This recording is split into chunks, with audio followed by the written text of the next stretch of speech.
ისმის ჩემი ხმა? 3, 2, 1. ვიწყებთ.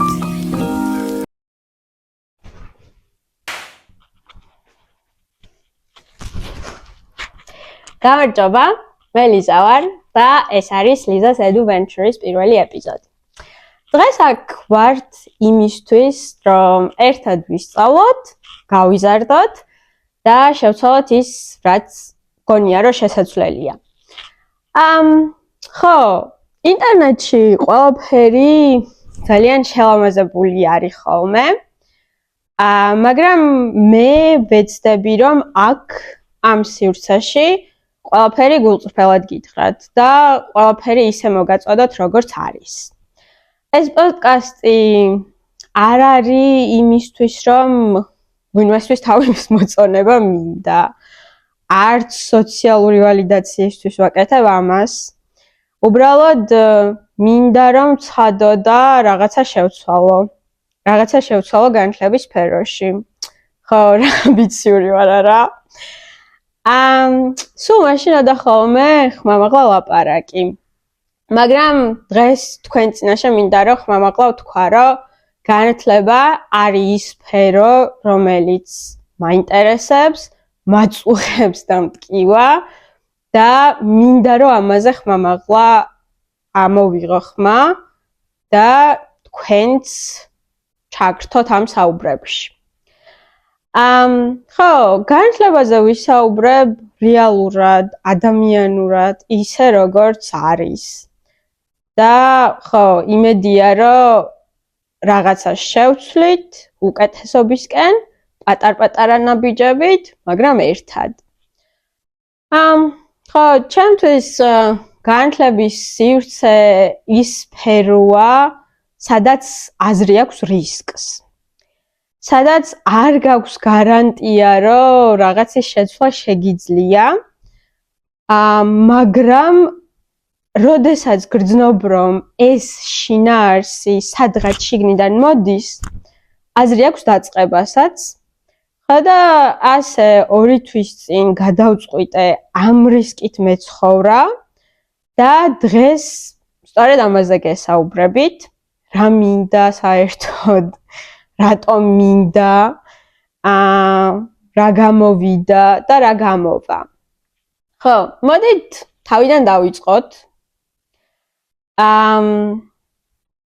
ვინ ვარ? რატომ გადავწყვიტე თქვენთან საუბარი? ხო, აი, საიდან მოვდივარ და სად მინდა რომ წავიდე.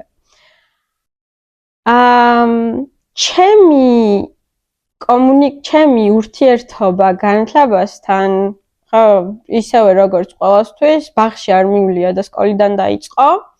თუმცა იქაური გამოცდილებები ნაკლებად მახსოვს, ალბათ მარტო ის, რომ ერთხელ ძალიან ვიტირე, ვეფხისტყაოსანი მქონდა სასწავლის საზეპიროდ და მე-4 ან მე-5 კლასში ვიქნებოდი და 3 აბზაცი უნდა მესწავლა და საღამოს მივედი დედაჩემთან მაღაზიაში, აი ძალიან ვტიროდი, რომ მეთქი დედა ვერ ვისწავლე და სკოლაში არ წამიყვანო. ხო, რა თქმა უნდა, დედაჩემმა მაინც გამიშვა სკოლაში და ისე აღმოჩნდა, რომ აი რო არ გვჯერა ხოლმე საღამოს წაიკითხავ და დაგამახსოვრდება და რაღაც, თუმცა დამახსოვრებია და მასწავლებელმა რო ამაყენა და მთხოვა, რომ ეს 3 სტროფი საზეპირო მომეყოლა, აბდექი და მოვყევი. ხო, ეს გამიკვირდა. ხო, შემდეგ რაც შეეხება ილიაუნიში ვსწავლობდი სოციოლოგიის განხრით, იმიტომ რომ ძალიან მაინტერესებდა როგორ ფუნქციონირებს ხოლმე სხვადასხვა ზოგადად როგორ ფუნქციონირებს ადამიანი გარემოში, რა საზოგადოებრივი ამბები ახდენს მასზე გავლენას და აი ყოველთვის როცა რაღაცა მოხდებოდა ხოლმე, მიყვარდა რომ ბევრი მხრიდან შემეხედა ამ ყველაფრისთვის და მაშინ აბიტურიენტობისას ძალიან გამიჭირდა სიმართლე რო გითხრათ ამ გადაწყვეტილების მიღება, მაგრამ მაგ ყველაფრის გამო გადავწყვეტა რომ ეს სოციოლოგია შემესწავლა. და ხო სიმართლე რომ გითხრათ ძალიან მადგება ხოლმე ყოველდღიურ ცხოვრებაში და რაღაცა საკითხების განხილვაში. ხო, სოციოლოგის გზა არ გამიგრძელებია. ყოველთვის ვიყავი განათლების სფეროთი დაინტერესებული და სტუდენტობის პერიოდში სკოლის მოსწავლეებთან რაღაც პატარ-პატარა პროექტებში ვიყავი ხოლმე ჩართული. მე ერთი ეგეთი კარგი რაღაცა დატრიალდა ჩემ თავს, რომ გაცვლითი პროგრამით 1 წლის განმავლობაში უნივერსიტეტიდან წავედი შვედეთში, უფსალას უნივერსიტეტში და აი მანდედან დაიწყო მე თუ მკითხავთ ყველაფერი. და რას გულისხმობ? იქ ისეთი გარემო დამხვდა. არ ვაკნინებ აქაურ საუნივერსიტეტო გამოცდილებებს, უბრალოდ აი იქ მართლა ისეთი განსხვავებული გარემო იყო. არ ვიცი, ყველაზე მეტად რამაც გამაკვირვა იყო ის, რომ ადამიანებს არ ეშინოდათ რაღაცა ხელისაწევა და საკუთარი აზრის გამოთქმა, არც ლექტორებთან დისკუსიაში შესვლის საეშინოდათ და ირიდებოდათ. და ყველაზე მეტად რაც მომეწონა და რამაც ასევე გამაკვირვა ის იყო, რომ აი ძალიან ჩვეულებრივად გამოცდაზე ან ლექციაზე რომ მოგშივდებოდა, ესე შეგეძლო ამოგიღო რაღაცა სენდვიჩები ამოგეწყო და ძალიან თავისუფლად გეჭამა. ხო და ეგ ყველაზე კარგი გამოცდილება იყო. რაღაც 4 საათიანი გამოცდა გქონდა.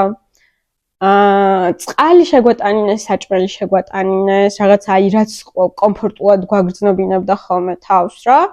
და აი ლექსიკონიც კი შეგვატანინეს, იმიტომ რომ რაღაცა ინგლისურად წერდით, მაგრამ ხო ინგლისური მაინც უცხოენა იყო ჩვენს, ამიტომ ლექსიკონის შეტანის უფლებაც დაგვრთეს და ამ 4 საათის განმავლობაში იქვე იყო რაღაცა წყალი, საპირფარე შვები და ასე შემდეგ და ძალიან ასე ჰუმანურად ძალიან ისეთ წყნარ გარემოში შეგეძლო რომ სტრესის გარეშე 4 საათის განმავლობაში დამჯდარიყავი და შენთვის დაგეწერა ეს გამოცდა.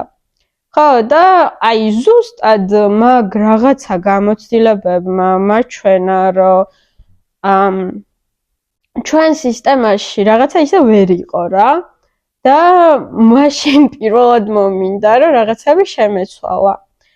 მაგრამ რაღაცები რომ შეცვალო, რეალურად უფრო არა მარტო სტუდენტის გადმოსახედიდან და შენი პირადი გადმოსახედიდან, არამედ რეალურად უკეთესად, უფრო ღრმად უნდა იცოდე, რა მუშაობს, როგორ მუშაობს, რო არ მუშაობს, რატო არ მუშაობს.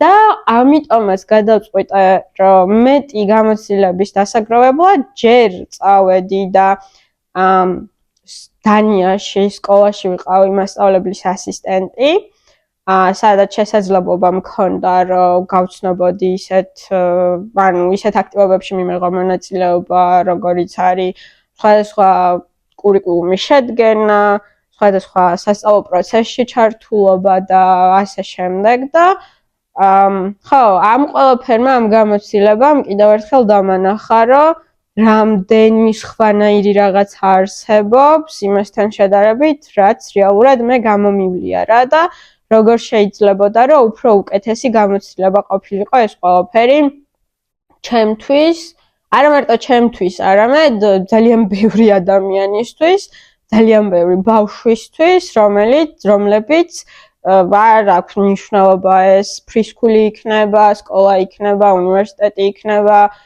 მაგისტრატურის საფეხური იქნება თუ ასე შემდეგ, გამოცდის ხოლმე ამ ყველაფრის განმავლობაში რა. და მაშინ რომ ესე დამაინტერესა კიდევ უფრო ამ სფერომ, მივხვდი რომ მაინც და მაინც ეს სასკოლო განათლება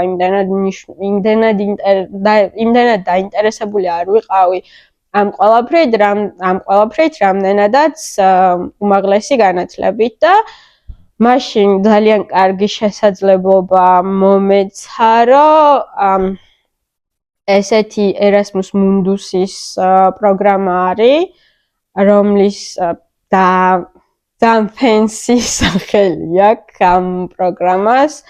არის Research and Innovation in Higher Education, სადაც შესაძლებლობა გეძლევა, რომ 2 წლის განმავლობაში 4 სხვადასხვა ქვეყანაში ისწავლო და რაღაცა study trip-იც გქონდეს რომელიღაც აზიურ ქვეყანაში.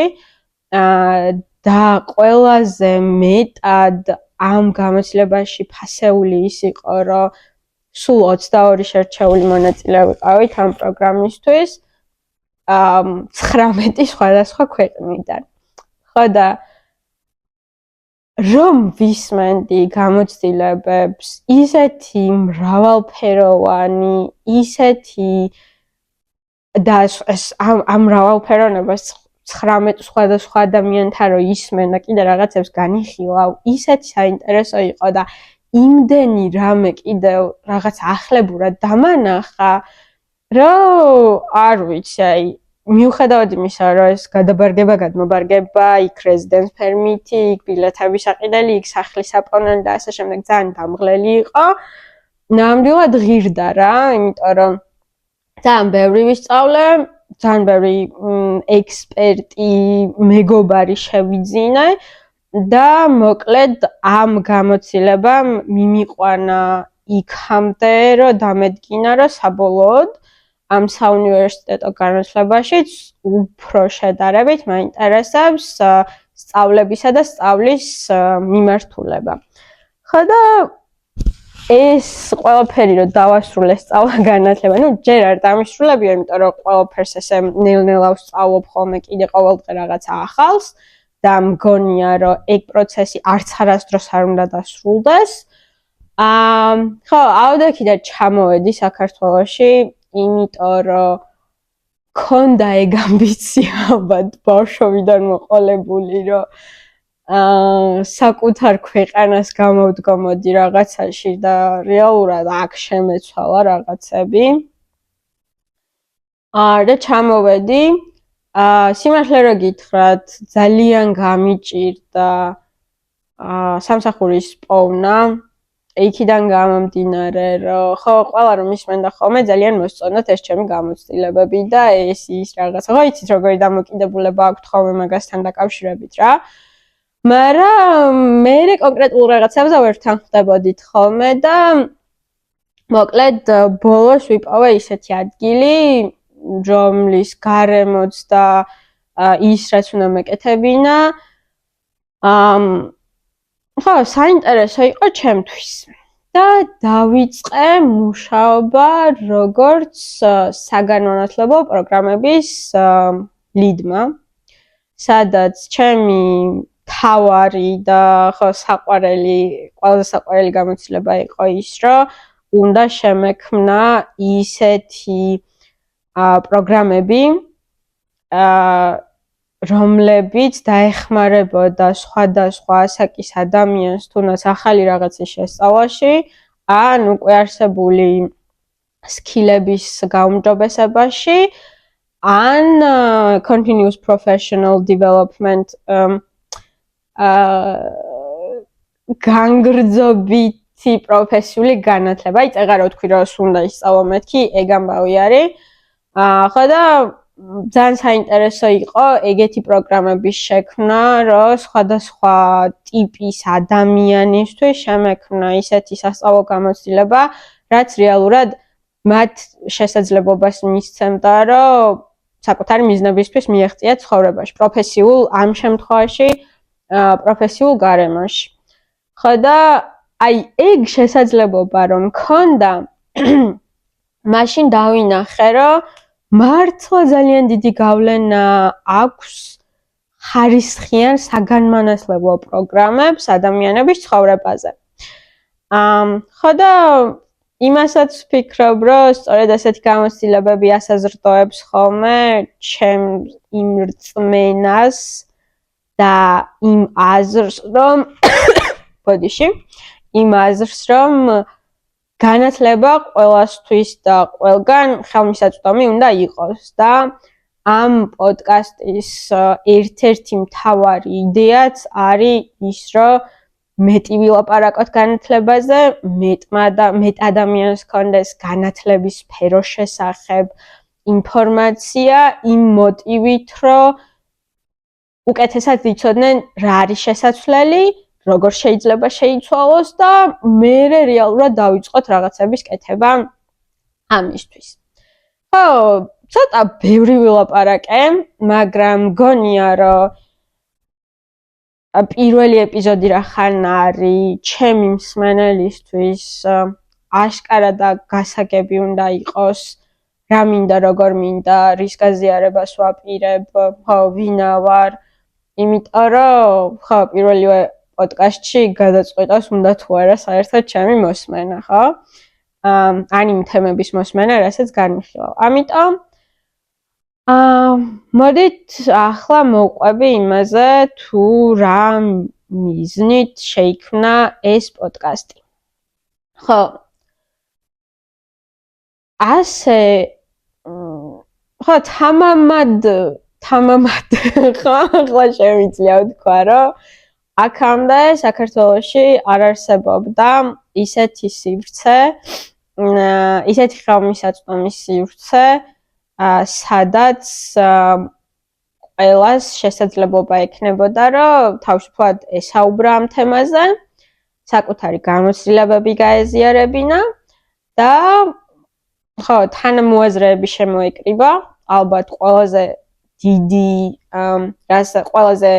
დიდ მიზნად, რასაც ვისახავ, ეგ არის, რომ რაღაცა community შეიქმნას ამ პოდკასტის გარშემო. ხო და ეს ერთ დღესაც ვიჯექი და ვთქვი, რომ ოკეი, რატო არა. და ავდექი და დავიწყე რაღაცების გაკეთება. ხო, პირველი რაც არ უნდა გასაკვირი იყოს, გავაკეთე ლოგო. გავაკეთეთ ლოგო, მე AI-მ და Canva-მ. ხო, და ეს რაღაცა პროცესი, რომ რაღაცას ჩემი თქმიდი, ძალიან სასიამოვნო იყო რა და 25 თებერვალი იყო თუ სწორად მახსოვს, რომ ეს ლოგო, რასაც ახლა ხედავთ, შეიქმნა. ნუ სახელი ცოტა მერე მოვიდა რა, რაც არ უნდა გასაკვირი იყოს. ხო, ამჟამად ყველაფერს დამოუკიდებლად ვაკეთებ. და ხო, მოხალისეობრივად, ასე რა ვთქვათ. მაგრამ მგონია, რომ ეს პოდკასტი იქნება შესაძლებლობა, რომ შეიქმნას რაღაცა მნიშვნელოვანი. ამიტომ მინდა, რომ ის ადამიანები, ვინც დაინტერესებული არიან ამ სფეროთი და რაღაცა უნდათ, რომ ამის გარშემო აკეთონ, მოვიწვიო, ასე რა ვთქვათ და მარტო რო აღარ ვიყო და ის ტიპი არ გამოვიდა, ხო იცით, რაღაც რუსული ანდაზა რო არის, სამტანცუიეთ, სამპაიოთ, სამპრადაიოთ ბილეტიო, ეგ ტიპი რო არ გამოვიდა. ხო, საინტერესო იქნება თანამოაზრეების შემოკრებაც და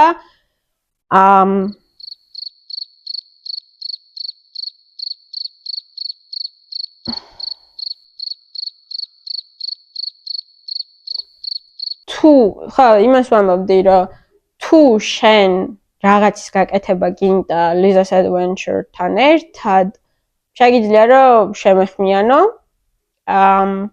და ერთად განვსაზღვროთ რა იქნება ეს. და ეს ყველაფერი შეიძლება იყოს, არ ვიცი, რაღაცა ვიდეოების შექმნა, კონტენტის შექმნა, შეიძლება, არ ვიცი, გრაფიკული დიზაინერი იყო და გსურდეს, რომ რაღაცა პატარ-პატარა ასე რომ ვთქვათ, პოსტებისთვის გააკეთო რაღაცები, ან შეიძლება კონტენტის მხრივ იყოს, იმიტომ რომ ახლა სადაც ვართ გაშვებული, არის Facebook-ი, Instagram-ი, LinkedIn-ზე ვარ აქტიურად, YouTube-ზე დაიდება ხოლმე ჩანაწერები და ხო, Spotify-ზეც გავა ხოლმე გადაცემის ჩანაწერი. ხო და ამ ყველაფრის მართვა ცოტა მერე გავაცნობიერე, რომ ერთი ადამიანისთვის საკმაოდ ძნელი არის. ხო, იმიტომ რომ კონტენტი ჩვენ მოიძიო, მე რისერჩი გააკეთა, რომ რამდენად გამართლებულია მისი გამოქვეყნება, რისი თქმა გინდა შენი მომხმარებლისთვის, მე იქ სხვადასხვა სოციალური ქსელის მიხედვით განსაზღვრო, რა მუშაობს, რა არ მუშაობს, როგორ გინდა, მე იქ ცალკე რესპონდენტებზე იფიქრო, თემებზე იფიქრო, აი ძალიან ბევრია ერთი ადამიანისთვის და ამიტომ თუ მართლა გაინტერესებს განათლების სფერო, თუ გინდა რომ რაღაცა შემატო ამ საზოგადოებას, მაშინ არ ვიცი, სადაც გინდათ იქ შეგიძლიათ დაკავშირება, როგორც აღვნიშნე, ყველგან ხელმისაწვდომი ვართ. და ხო, დამიკავშირდით, ერთად გავაკეთოთ, ერთად შევთანხმდეთ, რითი შეგიძლიათ, რომ ამ ყველაფერში თქვენი წვლილი შეიტანოთ. ხო, ჩემი პატარა შპარგალკა მაგ და იმას ჩავხედავ, რომ რაღაცების თქმა მინდა და არ გამომრჩეს. ხო, იმის თქმა დამავიწყდა ზოგადად რატო ქვია ეს სახელი ლოგოზე კი გითხარით, მაგრამ დამავიწყდა მე თქვა რატო და გადავწყვიტა ეს Liza's Adventure ყოფილიყო და არა Adventure ან რაღაცა მსგავსი.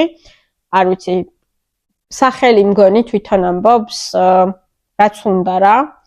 ხო, ეს არის ლიზა, რომელიც თავის გამოცდილებებზე დაყრდნობით, რომელიც განათლების სფეროში მიიღო, მოგიყვებათ, გაგიზიარებთ რაღაცებს, მოწვეულ ექსპერტებთან ერთად. ხო, ეგ ყველაზე მთავარი არის.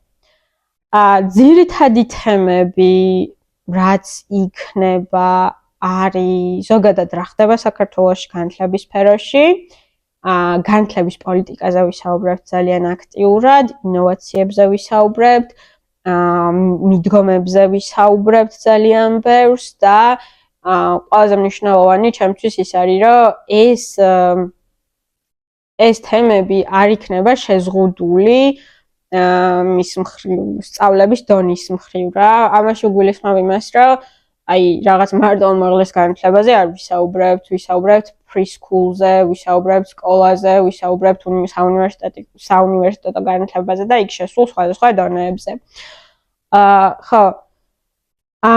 გარდა ამისა, რაც მე კიდევ მნიშვნელოვნად მიმაჩნია, არის, რომ ეს არ იქნება მხოლოდ აი საქართველოში რა ხდება და როგორ უშუალოდ მაგას ეგამბავი რა.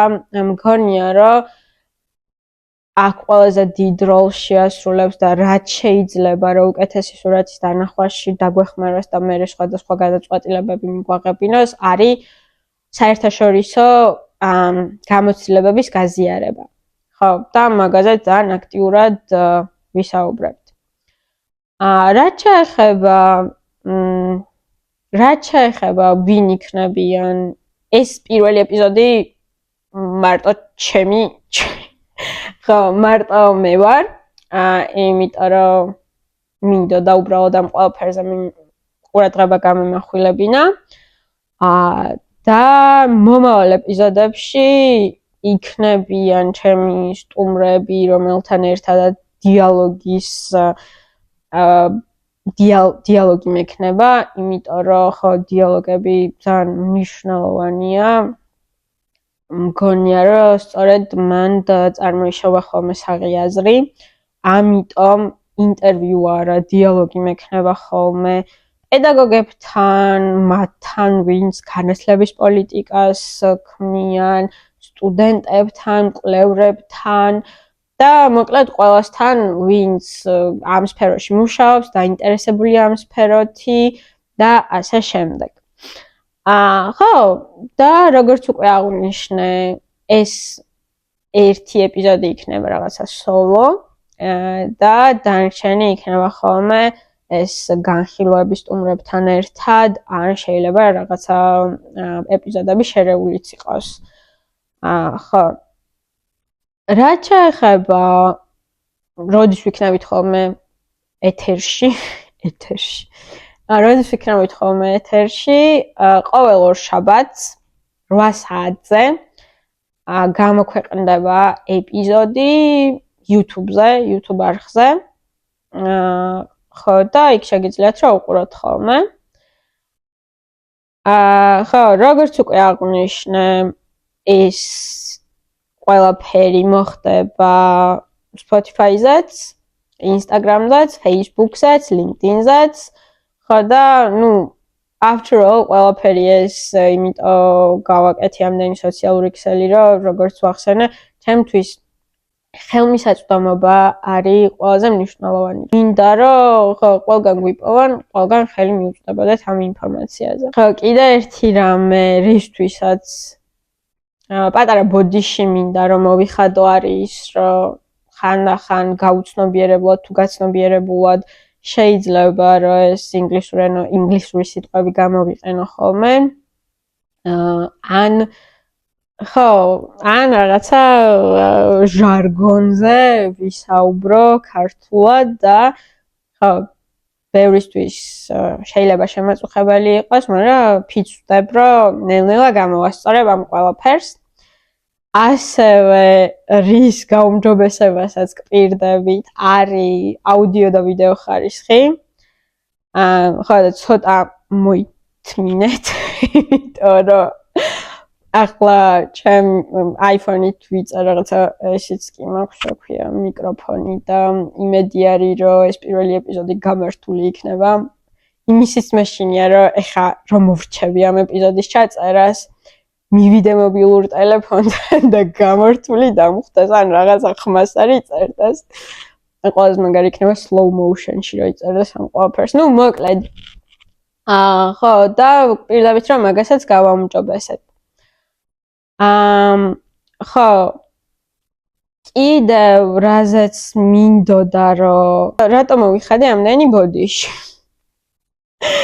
იმიტომ რომ ხო, როგორც ვახსენე ამ ყველაფერს ჯერ კიდე დამოუკიდებლად ვაკეთებ და მოგიწოდებთ კიდე ერთხელ რომ ვინმეს თუ გინდათ რომ არ ვიცი კვლევაში დამეხმაროთ, ჩაწერაში დამეხმაროთ, რედაქტირებაში დამეხმაროთ, არ ვიცი, you are more than welcome რომ join me. ხო და ერთად გადავაქციოთ ეს ყველაფერი უფრო დიდ რამედ. ხო, თუ გაინტერესებს სოციალური მედია და მარკეტინგი, შეგიძლია რომ შემომიერთდე, თუ კონტენტის შექმნა გაინტერესებს და გინდა რომ საგანმანათლებლო კონტენტის შექმნა შემომიერთდი. კიდე ხო, თუ გაინტერესებს ეს კვლევის ამბავი განათლებაში, რა სფეროები რა ტოპიკები შეიძლება დავფაროთ და ვინ შეიძლება მოვიწვიოთ სტუმრად, ეგეც მითხარით. ხო და კიდე ერთხელ გავიმეორებ იმას, რომ მიუხედავად იმისა, დღესდღეობით არ შემიძლია რომ რაღაცა ფინანსური კომპენსაცია შევთავაზო, ვინ შემოუერთდება ამ ყველაფერს, შეიძლება ამ პოდკასტმა მოგცეთ გამოცდილება, არ ვიცი, იგივე კონტენტის შექმნაში, საგანმანათლებლო საქმიანობაში, პოდკასტის წარმოებაში, პოდკასტის კეთებაში, ან შეიძლება გაგაცნოთ ძალიან ბევრი ადამიანი, ვინც ამ სფეროში არის. მოკლედ, მონეტარული სარგებლის გარდა ვფიქრობ, რომ სხვა ძალიან ბევრი სარგებლის მოტანა შეუძლია ამ ყველაფერს. ხო, და მოგმართავ შენ, თუ ახლა მიყურებ და ეს ყველაფერი შენთვის საინტერესოა, მომწერე, ან დატოვე კომენტარი და აუცილებლად დავილაპარაკოთ, როგორ შეგიძლია რომ შემომიერთდე. ხო, ბევრი ვილაპარაკე. და ახლა მინდა რეალურად გესაუბროთ ცოტა ვრცლად ჩემს პირად შეხედულებებზე განათლების გავლენის შესახებ აკადემიური ინსტიტუტების მიღმა. და ამ შემთხვევაში საკუთარ თავს დავუსვი ორი ძირითადი შეკითხვა. რატომ უნდა გვაინტერესებდეს განათლება? და რას ნიშნავს საერთოდ იყო განათლებული. ხო, აქ მეორე შპარგალკაც მაქვს. და ამჟამად ამას მოუშველიებ. და იმიტომ რომ არ მინდა რაღაცა მნიშვნელოვანი გამომჩეს ხოლმე. ხო. მოკლედ, როდესაც განათლებაზე ვსაუბრობ ხოლმე, ჩემთვის ასე მარტო განათლების ცნება არ არსებობს. აუცილებლად აქვე მოვიშველიებ ხოლმე ისეთ ტერმინებს, როგორიც არის გონება ჩაკეტილობა და უცოდინრობა. აი, ინგლისურში შეიძლება უფრო კარგი შესატყვისები ქონდეს. ამ შემთხვევაში ვსაუბრობ literacy, ignorance და illiberality. ესეთი ამ ცნებებზე მოკლედ. ხო. და როდესაც ხო აი იმიტომ რომ ძირითადად განათლება როგორც ასეთი აი ეს literacy რასაც ქვია ასოცირდება ხოლმე წერა-კითხვის უცოდნასთან. ხო. აი ეს უცოდინრობა ინფორმაციაზე ხელმისაწვდომობასთან და ეს illiberality ასოცირდება ხოლმე აი გონებას რო კეტავ რაღაცა ინფორმაციის მიუღებლობისგან და მე ეს ყველაფერი ძალიან აისახება ხოლმე ჩვენზე და ახლა მოვყვები მოკლედ როგორ არის ეგ ყველაფერი ჩემ გონებაში ასახული და ჩაბეჭდილი და ხო რა თქმა უნდა მაინტერესებს თქვენი აზრით ზოგადად აი განათლება სიტყვა რო გესმით როგორ განმარტავთ ხო შეგიძლიათ რომ როგორ შევიან ხოლმე ქვემოთ კომენტარებში დატოვოთ ეგ ყველაფერი ხო მოკლედ ეს illiteracy ასოცირდება ხოლმე წერა-კითხვის ცოდნასთან და აქ მახსენდება ხოლმე შეიძლება თქვენს გქონდეთ ესეთი ფილმი ნანახი წიგნის ქურდი წიგნიც არის და იქ ეს ახალგაზრდა გოგონა ცხოვრობს ნაცისტურ გერმანიაში და ესე რაღაცა ჩუმჩუმად ისწავლის კითხვას და დაინახავს რომ რეალურად წერა-კითხვის ცოდნას ძალიან დიდი ძალა აქვს და პერსპექტივის ფორმირება შეუძლია და რეალურად წერა-კითხვის ცოდნა მას აძლევს იმის შესაძლებლობას რომ ეჭქვეშ დააყენოს ავტორიტეტი და რაღაცა უიმედო სიტუაციაში მისცეს იმედი. რეალურად განათლება შეიძლება განვიხილოთ ისე როგორც სიმართლეზე ხელმისაწვდომობა, იმიტომ რომ წერა-კითხვა თუ იცი, შეგიძლია რომ ბევრი რაღაცა წაიკითხო, ბევრი ინფორმაცია მიიღო და ეს წერა-კითხვა, განათლება შეიძლება კი არა, ჩემთვის იარაღი არის ოპრესიულობისგან თავის დაცვისა. ამ მომენტში მას გულისხმობ, რომ თუ შენ რაღაცა ბევრი იდეის წაკითხვა შეგიძლია, მერე იქ რაღაცა განსხვავებებსაც დაინახავ და აი ეგ ყველაფერი რო დაგაფიქრებს და ამაზე ცოტა მე ვილაპარაკებ, მაგრამ ეჭქვეშ რო დაგაყენებინებს, რა ხდება, როგორ ხდება და რატო ხდება, აი ეგ ყველაზე დიდი ძალა არის რა. ხო. და აქვე რახან განათლებაზე ვსაუბრობ, კიდე ერთი წიგნი მინდა რომ განვიხილოს ძალიან მოკლედ. ალბათ ყველას გსმენიათ მალალას შესახებ, რომელიც არის პაკისტანელი აქტივისტი და რეალურად ის იბრძვის გოგონებისთვის განათლების უფლების მისაცემად და აქ შეიძლება ვიღაცამ თქვას, რომ ხო, აი გოგოებს ან არ აქვს მნიშვნელობა. გოგოები არიან, ბიჭები არიან, თუ ვინ არიან. რა სჭირდებათ განათლება. მაგრამ რეალურად აქ როგორც მალალა ამბობს, ეს განათლება არის თავისუფლებისთვის ბრძოლა.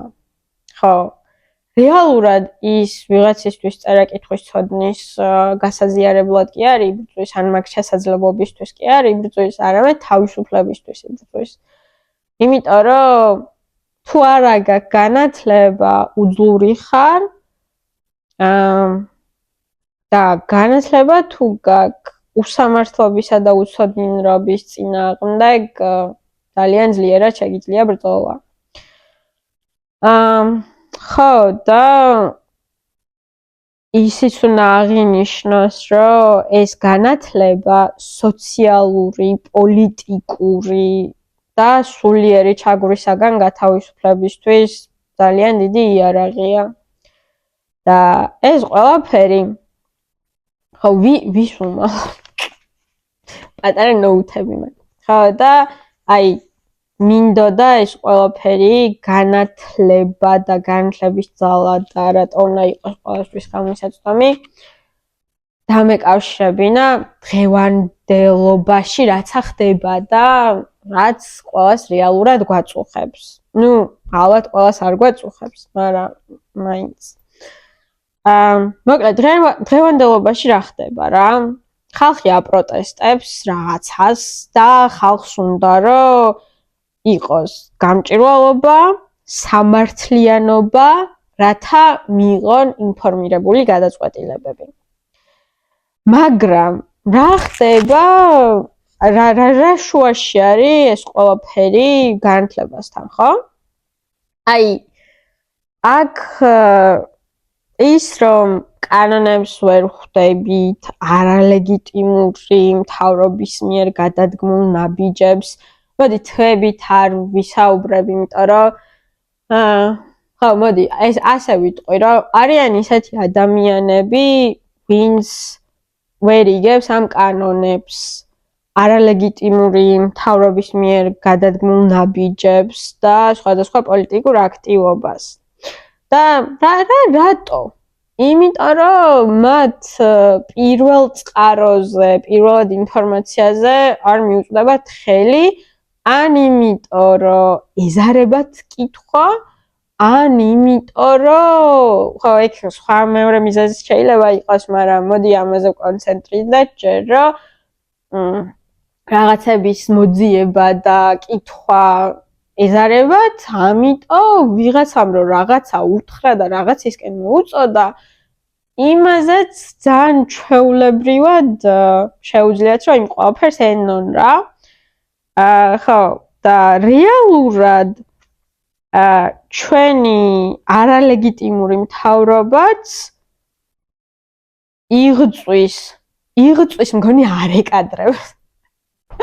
ჩვენი არალეგიტიმური რაღაც ისეთი წმინდა სიტყვა არის რა. ჩვენი არალეგიტიმური მთავრობაც ცდილობს რეალურად იმას, რომ შეზღუდონ ხელმისაწვდომობა განათლებაზე, ინფორმაციაზე, იმისთვის, რომ მოიპოვონ კონტროლი და შეინარჩუნონ ეს კონტროლი. ხო, იმიტომ რომ და განათლებული საზოგადოების ეშინიათ რა. და იცით რატო? იმიტომ რომ განათლებულ საზოგადოებას შეუძლია რომ ბევრი კითხვა დასვას, შეუძლია რომ მიღებული პასუხები გაანალიზოს და მერე ამ ყველაფრის მიხედვით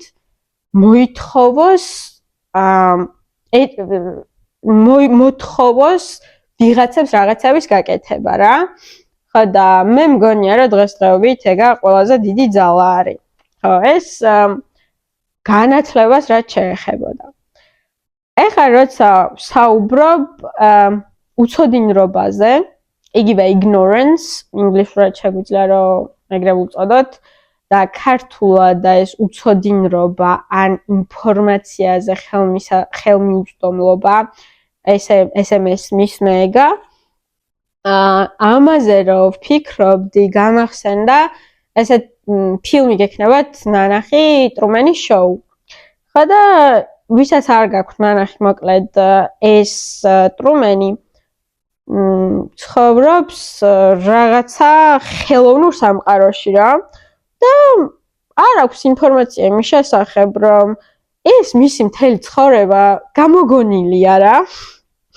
და რაღაცა reality show არის რეალურად, სადაც მისი ყოველი გადადგმული ნაბიჯი, მოქმედება და ყველაფერი წინასწარ არის გაწერილი. და ერთხელაც როცა ეჭვს შეიტანს ამ ყველაფერში, აი რა ხდება ჩემ გარშემო და რაღაცა კითხვების დასმას დაიწყებს, მიხვდება, რომ მის ნახევარი ცხოვრება რაღაცა სისრუეში გაატარა და უცოდინრობაში გაატარა. ხო. და ამ შემთხვევაში უცოდინრობა შეიძლება განვიხილოთ რამდენიმე ჭრილში რა. ერთი ეს არის არცოდნა, ხანდახან ისიც აღსანიშნავია, რომ ეს უცოდინრობა და სივნელეში დარჩენა ადამიანის არჩევანი არის. ხო, იმიტომ რომ ვიღაცებმა გადაწყვიტეს, რომ გამოქვაბულში დარჩენილიყვნენ და იქედან რაღაცა ჩრდილების მოძრაობისთვის ეყურებინათ და რეალურად იქიდან ცოდნოდათ სამყარო ვიდრე ამ ყველაფრიდან ამოსულიყვნენ და რეალობა დაენახათ. და უცოდინრობა ასევე შეიძლება ნიშნავდეს სხვის შეცდომაში შეყვანასაც. ხო, და აქ რაც მინდა რომ აღვნიშნო და რასაც დღევანდელობაში ვხედავ, არის ის, რომ სიმართლის ძებნა ზოგადად არის ძალიან არაკომფორტული. ხო, მაგრამ საჭირო არის ზრდისთვის, საჭირო არის ცვლილებებისთვის, იმიტომ რომ აი კომფორტის ზონიდან თუ არ გამოხვალ და თუ არ დაინახავ, რეალურად რა ხდება შენ გარშემო და სულ ეს შეგრძნება არ გექნება, რომ რაღაცა ახალი ისწავლო, რაღაცა ახალი ინფორმაცია მიიღო, რეალურად რაღაც პატარა ბაბლში იქნები ჩარჩენილი, სადაც ყველაფერი იდეალური არის, ყველაფერი ძალიან კარგად მიდის და არაფრის ცვლილება არ გჭირდება. ხო. და აქ ასევე როდესაც აი ინფორმაციაზე, ინფორმაციის ხელმისაწვდომობაზე ვსაუბრობ, ყოველთვის მახსენდება ხოლმე სოკრატე. იმიტომ რომ როგორი ისეთი ხო, სოკრატე მახსენდება ხოლმე, რომლის ფილოსოფიაც იყო, რომ ეჭქვეშ უნდა დაეყენებინა ყველაფერი, რაც იცოდა. და აი ის რომ მე ვიცი ის რომ არაფერი არ ვიცი, რეალურად ამითი ჩემი აზრით ამითი იმისკენ მოუწოდებდა ადამიანებს, რომ აი ყველაფერზე შეკითხვა დაესვათ რა. დიალოგში შესულიყვნენ სხვებთან, იმიტომ რომ მასავით მე მჯერა, მასაც ჩემსავით ჯეროდა მეთქი, მინდა და მეთქვა, მაგრამ არა სოკრატე. ხო, რეალურად მეც მასავით ჯერა, რომ ეს დიალოგში შესვლა და სხვადასხვა არგუმენტირებული მსჯელობის მოსმენა რეალურად იყო ჭეშმარიტი სიმართლის დადგენის შესაძლებლობა. ხო. და ის არ უნდა დაგვაუწყდეს, რომ სოკრატე სწორედ იმიტომ დასაჯეს, რომ ზემეთად ბევრ კითხვას სვამდა და ეჭქვეშ აყენებდა მაშინდელ ავტორიტეტს. ხო. და აი წეღარო რაც თქვი რა, სოკრატესთანაც ეგ ჩანს, რომ უცოდინრობა ცოდნის სიმცირე არ არის რა. უბრალოდ ეს არის უარი იმაზე, რომ რეალურად უარი თქვა სიმართლის მოძებნაზე. ხო, რაც გრძელი გზა არის რა. და შეიძლება რეალურად ვერასდროს ვერ იპოვო ეს სიმართლე. ხო, ამაზე ცოტა მერე ვისაუბროთ. ჩავწვდეთ უკეთესად და აი დღევანდელობაში როგორ ვხედავ ამას მაგასაც მოგიყვებით. ხო, პროტესტზე გავაგრძელებ ისევ საუბარს. რასაც ვხედავ, ეს არის, რომ ხშირად ადამიანები, აი რაც ხდება გარშემო დღევანდელობაში, ან აიგნორებენ ამ სიმართლეს, ან არაინფორმირებულები არიან. და როდესაც ადამიანები არ არიან ინფორმირებულნი, ხო? ისინი პასიურები ხდებიან. და ამ შემთხვევაში პოლიტიკისთვის, ხელისუფლებისთვის ეს არის ძალიან ხელსაყრელი რამე რა. იმიტომ რომ ინფორმაცია თუ არა გაქვს იმის შესახებ რა ხდება, ან რა შეიძლება ყოფილიყო უკეთესად და ასე შემდეგ, შენი მანიპულირება ძალიან ადვილია. ძალიან ადვილია, იმიტომ რომ ისინი რასაც გეუბნებიან, არაფერ ამას ეჭქვეშ არ აყენებ. ხო, რეალურად რასაც ვხედავთ დღეს არის ის, რომ ადამიანები ხან, ანუ ძალიან ბევრგან ინფორმაცია ვრცელდება და არასდროს არ ვარ დაუცველი იმისგან, რომ აი მეც მომსვლია. ძალიან ისე შემიძლია ვაღიარო, რომ მიუხედავად იმისა, რომ ყველაფერს ვამოწმებ ხოლმე, სანდო წყაროს ვირჩევ ინფორმაციის და ასე შემდეგ, მეც მომსვლია, რომ ხან არ ვიცი, რაღაც ფაქტები არ შემიმოწმები, ეს fact checking, რასაც ქვია და რეალურად საკუთარი თავი მომიტყუებია რა და დღეს მე მგონია, რომ ინტერნეტში ამდენი რაღაცა რო არის ხელმისაწვდომი, ყველაზე მთავარი, რაც შეგვიძლია რომ ვაკეთოთ, არის ზუსტად ეს რა, ინფორმაციების გადამოწმება. და დისკუსია. ხო, შედით დისკუსიაში არ ვიცი ყველასთან, მეგობრებთან, თანამშრომლებთან და ასე შემდეგ, ოღონდ ხანდახან გვეშლება ხოლმე და ეს დისკუსია ამ ყველაფრის შესახებ ჩხუბში გადაიზრდება ხოლმე, მაგრამ არა, ჩხუბისკენ არ მოგიწოდებთ. დისკუსიისკენ მოგიწოდებთ. ხო. და ბოლოს, რაზეც მინდა რომ ვისაუბრო, არის, წაგან ვახსენე, ჩაკეტილი გონება. ამაზე რომ ვფიქრობდი, გავახსენდა, ნუ მოკლავ ჯაფარას. ხო, ძალიან კარგი წიგნია.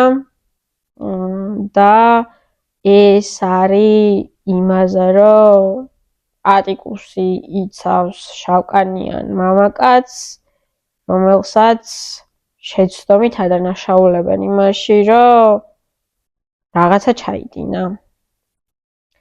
და რეალურად ამ წიგნში ვხედავთ, როგორ მივყავართ ცნობიერების ნაკლებობას და რაღაცა სიახლეებისთვის გონების ჩაკეტვას იქამდე, რომ უსამართლოდ ვიქცევით. ხო? როდესაც ხალხი რეალურად უარს ამბობს, რომ ღია დატოვონ საკუთარი გონების კარი და მოვუსმინოთ სხვებს, გავიზიაროთ სხვა გამოცდილებები, მარტო თვითონ კი არ იზიანებს საკუთარ თავს, არამედ ოჯახის წევრებს, მარტო ეგ რო იყოს კიდე არაფერი. თელ საზოგადოებას აზიანებს ამ ყველაფრით, ამ თავისი ქცევით. ხო, და აი დღეს მაგიტოა, რომ როგორც უკვე აღვნიშნე, ქართულ ხალხს უნდა თავისუფლება, სამართლიანი მთავრობა და დემოკრატიული მომავალი. მაგრამ აი ცნობიერების ნაკლებობას მივყავართ საზოგადოების დაყოფამდე, ცენზურამდე და რეალურად პერსონალური თავისუფლების დაკარგვამდე. იმიტომ რომ რეალურად დღეს რაც ხდება, რომ არ ვიცი, არა მარტო ხმამაღლა წარმოთქმული სიტყვის, არამედ რაღაც სოციალურ ქსელში გამოქვეყნებული სიტყვის გამო შეიძლება დაგაჯარიმონ, გცემონ, არ ვიცი, 1000 უბედურება ხდება. აი, ეგ ყველაფერი რომ შეიძლება რომ მოხდეს, არის ნობიერების სიდაბლის ამბავი რა.